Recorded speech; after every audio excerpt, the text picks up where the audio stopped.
Friends, ಎಲ್ಲ ಹೇಗಿದ್ದೀರಾ? ಚೆನ್ನಾಗಿದ್ದೀರಾ? ನಾನು ಸೂಪರ್ ಆಗಿದ್ದೀನಿ. ಇವತ್ತು ಲಾಸ್ಟ್ ಕಾರ್ತಿಕ್ ಸೋಮವಾರ ಅಲ್ಲ, ಅದಕ್ಕೆ ಸ್ವಲ್ಪ ದೇವಸ್ಥಾನಕ್ಕೆ ಹೋಗ್ಬೇಕಿತ್ತು ನೋಡಿ. ಅದಕ್ಕೆ ಇವತ್ತು ಕಾಯಲ್ಲಿ ದೀಪಾಚರಣೆ ಮಾಡಿ ನೋಡಿ, ಕಾಯಿ ತಂದಿದ್ದೀನಿ. ಆಮೇಲೆ ಇದು 365 ಬರುತ್ತೆ ನೋಡಿ ಕತ್ತಿ. ನಿಮ್ಗೆ ಉಲ್ಟಾ ಕಾಣಿಸ್ತೈತೆ. ಇದನ್ನ ಹಚ್ಬಿಟ್ಟು ಕಾಯಿ ದೀಪಾಚರಣೆ ಅಂದ್ಬಿಟ್ಟು ದೇವಸ್ಥಾನಕ್ಕೆ ಹೋಗ್ಬೇಕೀಗ. ಬೆಳಗ್ಗೆ ಸ್ಯಾರಿ ಎಲ್ಲ ಉಟ್ಕೊಂಡು ಹೋಗೋಣ ಅಂತ ರೆಡಿ ಆದೆ. ಟೈಮ್ ಆಗೋಯ್ತು, ಹೋಗೋಕ್ಕಾಗಲಿಲ್ಲ. ಅದಕ್ಕೆ ಇವಾಗ ಹೋಗ್ಬೇಕು. ಮುಖ ತೊಳ್ಕೊಂಡು ದೇವ್ರ ದೀಪ ಎಲ್ಲ ಹಚ್ಚಿದೆ. ಇವಾಗ ಮುಖ ತೊಳ್ಕೊಂಡು ಕಾಯಲ್ಲಿ ದೀಪ ಹಚ್ಬೇಕು. ದೇವಸ್ಥಾನಕ್ಕೆ ಹೋಗಿ ತೋರಿಸ್ತೀನಿ, ಓಕೆನಾ?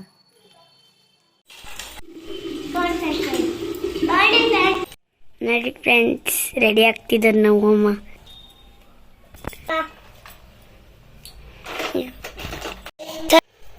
ಅಲ್ಲಿ ದೇವಸ್ಥಾನದ ತುಂಬ ಜನ ಇರ್ತಾರೆ ಫ್ರೆಂಡ್, ಅದಕ್ಕೆ ಅಲ್ಲಿ ಮಾಡೋಕ್ಕಾಗಲ್ಲ. ಅದಕ್ಕೆ ಮನೇಲೆ ರೆಡಿ ಮಾಡ್ಕೊಂಡು ಹೋಗಿ ಅಲ್ಲಿ ದೀಪ ಹಚ್ಚೋಣ ಅಂತ ಅಂದ್ಬಿಟ್ಟು ಕಾಯೆಲ್ಲ ಅದಕ್ಕೆ ರೆಡಿ ಮಾಡ್ಕೊತಾ ಇದ್ದೀನಿ ನೋಡಿ. ವರ್ಷ ನಾನು ಹಚ್ತೀನಿ. ಏನೋ ನಾವು ಮಾಡಬೇಕು ಫ್ರೆಂಡ್.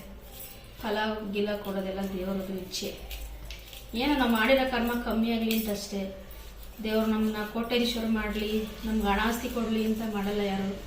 ನಾವು ಮಾಡಿರೋ ಅಷ್ಟೋ ಪಾಪಗಳು ಹೋಗ್ಲಿ ಅಂತ ಅಷ್ಟೇ. ರೆಡಿ ಮಾಡ್ತೀನಿ, ಆಮೇಲೆ ತೋರಿಸ್ತೀನಿ.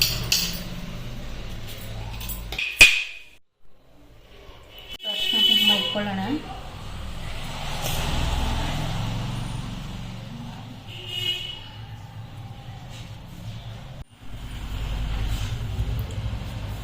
ಅರ್ಶಿನ ಕುಂಕುಮ ಎಲ್ಲ ಇಟ್ಕೊಳ್ಳೋಣ. ಇದಕ್ಕೆ ಅಕ್ಕಿ ಹಾಕೊಳ್ಳೋಣ.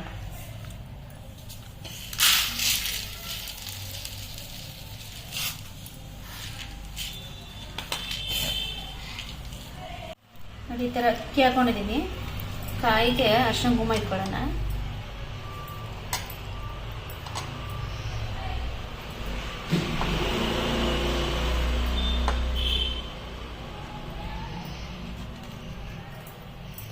ನಾನು ಕಾಯಿಗೆ ಇಟ್ಕೊಡ್ತೀನಿ.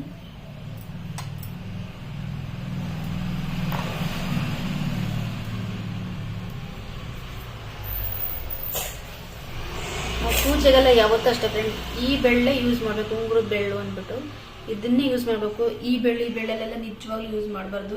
ಇದೇ ತುಂಬ ಶ್ರೇಷ್ಠವಾದ ಬೆಳ್ಳು, ಇದನ್ನೇ ಯೂಸ್ ಮಾಡಬೇಕು. ಒಂದು ದೇವ್ರಿಗೆ ನಾಮ ಇಡಬೇಕು ಅಂದ್ರೆ ಅದೇ ಬೆಳ್ಳೆ ಯೂಸ್ ಮಾಡಬೇಕು. ಒಂದು ಅರ್ಶಿನ ಕುಂಕುಮ ತೊಗೋತೀವಿ ಅಂದರೂ ಈ ಬೆಳ್ಳೆಲ್ಲೇ ಹಿಂಗೆ ತೊಗೋಬೇಕು ನೋಡಿ. ಈ ಥರ ತೊಗೋಬೇಕು. ಇದನ್ನ ಇಡೋಣ. ಇದು ನೋಡಿ, ನಾನು 365 ಬರುತ್ತಲ್ಲ ಅದನ್ನು ತಗೊಂಡಿದ್ದೀನಿ.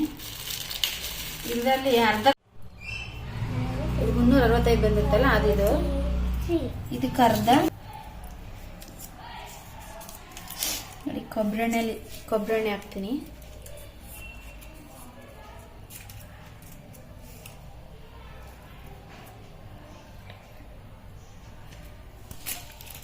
ಇದನ್ನ ನೆನೆಸೋಣ. ಎಲ್ಲ ಕೆಳಗಡೆ ಹೀರ್ಕೋತಾ ಇತ್ತು. ಸೈಡಲ್ಲಿ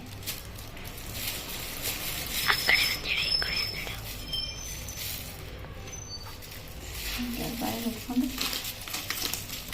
ಸ್ವಲ್ಪ ಗಂಧದ ಕಡೆ ಇಟ್ಕೊಳ್ಳ. ತುಂಬ ದೂರ ಇಲ್ಲ, ಹತ್ರನೇ ಐತೆ.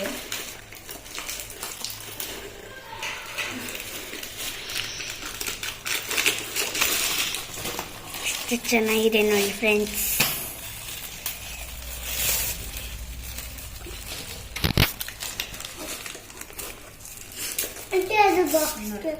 ಒಂದು 4 ಗಂಧದ ಕಟ್ಕೊಳ್ತೀನಿ. ಇಟ್ಕೊಂಡು ಅಲ್ಲಿ ಹಚ್ಚೋಣ, ಇಲ್ಲಿ ಬೇಡ.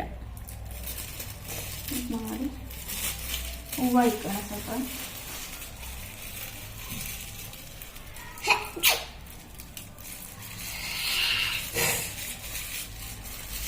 ಆಂಟಿ, ಅದು ಬಾಕ್ಸ್ ಅದು ಇದು ಥರ ಇತ್ತಲ್ಲ, ಅದನ್ನ ಕೊಡಿ.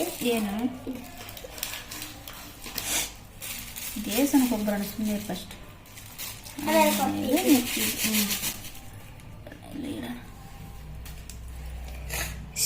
ಆಗಿದೆ ಅಲ್ವಾ ಅಮ್ಮ? ನೋಡಿ ಫ್ರೆಂಡ್, ಇದೆ ಶಿವನಿಗೆ ಕಾಯಿ ದೀಪ. ಕಾಯಿ, ಕೊಬ್ಬರಿ ಎಣ್ಣೆ ದೀಪ.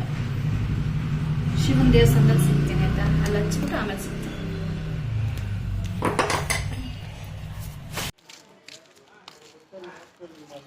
Gracias. ದೇವಸ್ಥಾನಕ್ಕೆ ಹೋದ್ವಿ. ಆಮೇಲೆ ಎಷ್ಟು ಚೆನ್ನಾಗಿ ದೀಪಗಳು ಹಚ್ಚಿದ್ರು ಎಲ್ಲರೂ, ಅಂದರೆ ನಿಜವಾಗ್ಲೂ ಫ್ರೆಂಡ್ ಸೂಪರಾಗಿತ್ತು. ಅಪ್ಪ ರಾಮ, ಎಷ್ಟು ಚೆನ್ನಾಗಿ ಕಾಣಿಸ್ತಾ ಇತ್ತು ಆ ದೇವಸ್ಥಾನನೂ. ಅಂದರೆ ಚಿಕ್ಕದೇ ದೇವಸ್ಥಾನ, ತುಂಬ ದೊಡ್ಡದೇನಿಲ್ಲ ಅಂದರೂ ಎಲ್ಲ ದೀಪಗಳನ್ನ ನೋಡೋಕ್ಕೆ ಒಂದು ಖುಷಿ, ಸಂತೋಷ. ಅಪ್ಪ ನಿಜವಾಗ್ಲೂ ಒಂಥರ ಸಮಾಧಾನ ಮನಸ್ಸಿಗೆ. ನಮ್ಗೆ ಎಷ್ಟೇ ನೋವು ದುಃಖ ಇರಲಿ ಫ್ರೆಂಡ್, ದೇವಸ್ಥಾನಕ್ಕೆ ಹೋಗಿ ಕೂತ್ಕೊಂಡು ಒಂದು 10 ನಿಮಿಷ ನಾವು ಧ್ಯಾನ ಮಾಡಿದ್ರೆ ಸಾಕು, ನಮ್ಮ ಮನಸ್ಸಲ್ಲಿ ಎಷ್ಟೇ ನೋವು ದುಃಖ ಇದ್ರೂ ನಿಜವಾಗ್ಲೂ ಹೋಗುತ್ತೆ, ಸಮಾಧಾನ ಆಗುತ್ತೆ, ಖುಷಿ ಸಿಗುತ್ತೆ ನೋಡಿ. ಆಮೇಲೆ ಶಿವನ ಸ್ಟ್ಯಾಚು ಎಲ್ಲ ಇಟ್ಟಿದ್ರು. ಆಮೇಲೆ ನನ್ನ ಮಗಳು ಎಲ್ಲ ದೀಪ ಬೆಳಗದ್ಲು, ನಾನು ಎಲ್ಲ ಬೆಳಗ್ದೆ, ಇಬ್ಬರು ಸೇರ್ಕೊಂಡು ಬೆಳಗ್ತಾ ಇದ್ದಾರೆ. ಏನೋ ಒಂಥರ ಸೂಪರಾಗಿತ್ತು ದೇವಸ್ಥಾನ ಮಾತ್ರ. ಆ ಶಿವನ ನೋಡೋದೇ ಒಂದು ಖುಷಿ ಆಯಿತು. ಕಾರ್ತಿಕ್ ಮಾಸ ಅಂದ್ರೇ ಒಂಥರ ಚೆಂದ ಅಲ್ವಾ, ದೀಪಗಳಿಂದನೇ ತುಂಬಿರುತ್ತೆ. ಈ ದೀಪಾವಳಿ ಹಬ್ಬ ಬಂದರೆ ಸಾಕು, ಎಲ್ಲಿ ನೋಡು ಬರೀ ದೀಪಗಳೇ, ಅಷ್ಟು ಚೆನ್ನಾಗಿರುತ್ತೆ ದೀಪಗಳನ್ನ ನೋಡೋಕ್ಕೆ.